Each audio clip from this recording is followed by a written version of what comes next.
From sport to the sport of politics, and the Dunley by-election is a real-world test looming in a month federally. How pivotal is that to the momentum? A year out from an election, Anthony Albanese is definitely on the charm offensive. He celebrated his birthday. Very happy birthday to the Prime Minister. He's in Dunley today, and joining me at the desk is former Howard Government Minister and Bondi Partner Senior Advisor Peter McGauran. He said it's his birthday. He goes, come on, get on board. It's pivotal, isn't it? No question. But it's more critical to the government than is the opposition. Everything's in favour of the government. They held the seat by a margin of 6.3% in a very pro-Labor state.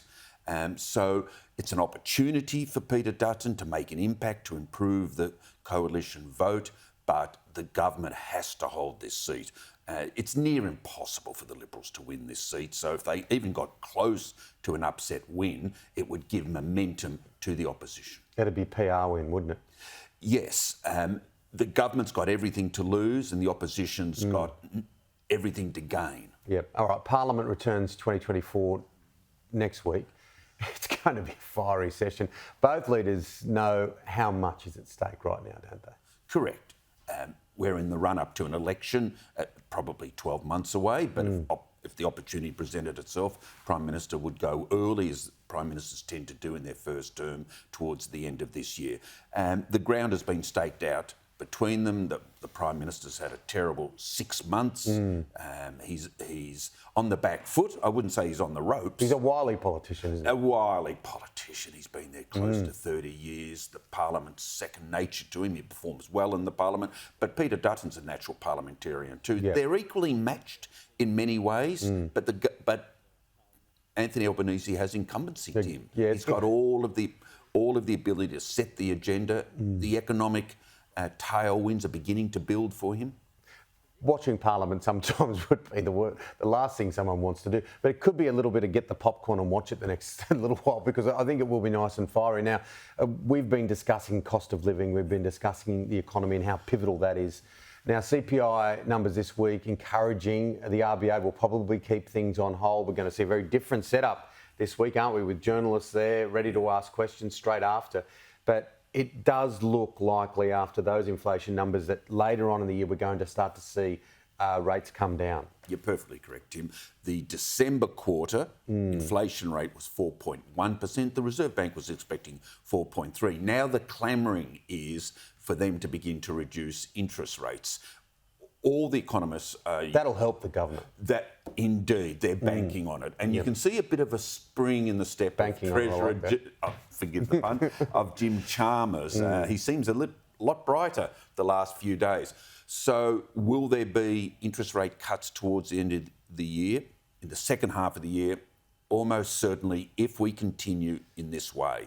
But the inflation's still got to get down to 3% before the Reserve Bank releases the handbrake. Yeah, exactly. And there's some positive signs in the US, of course, which helps things as well from the perspective that we may see. Well, they're down to 3% inflation, and the Fed Reserve did not lower interest rates as expected, and the markets have reacted adversely to that. So they are demanding an interest rate cut in America for a 3% interest rate. We're nowhere near that yet. No, of course.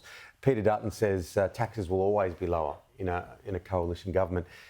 It doesn't look like they're going to get in the way too much of the backflip. Correct.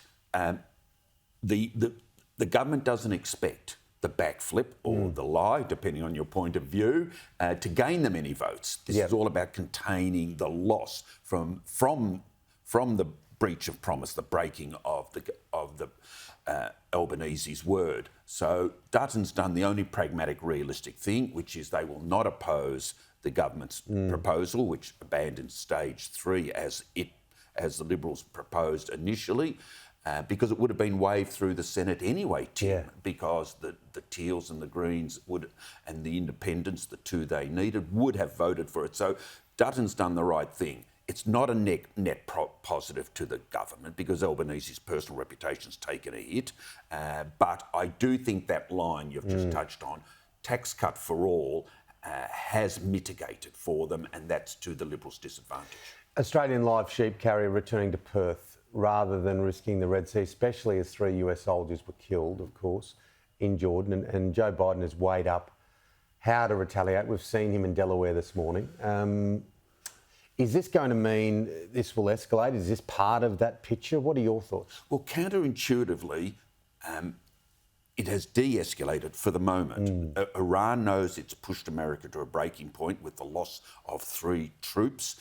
They seem to have stood down their surrogates, but the Americans will retaliate, no question. But the Americans have a moral rectitude. Others in the Middle East don't have. So they will be trying to locate who exactly gave the order or who was responsible. They don't respond in blind rage and kill innocent citizens. They are going to find out who is responsible. Now, that might take a bit of time. Some people are clamouring for Biden to immediately fire the missiles or the special forces retaliation. No. Revenge is a dish best eaten cold. They will target, but They're calculated about the one. they are. Somebody will die for what was done to their troops, but they're going to make sure it's the right people.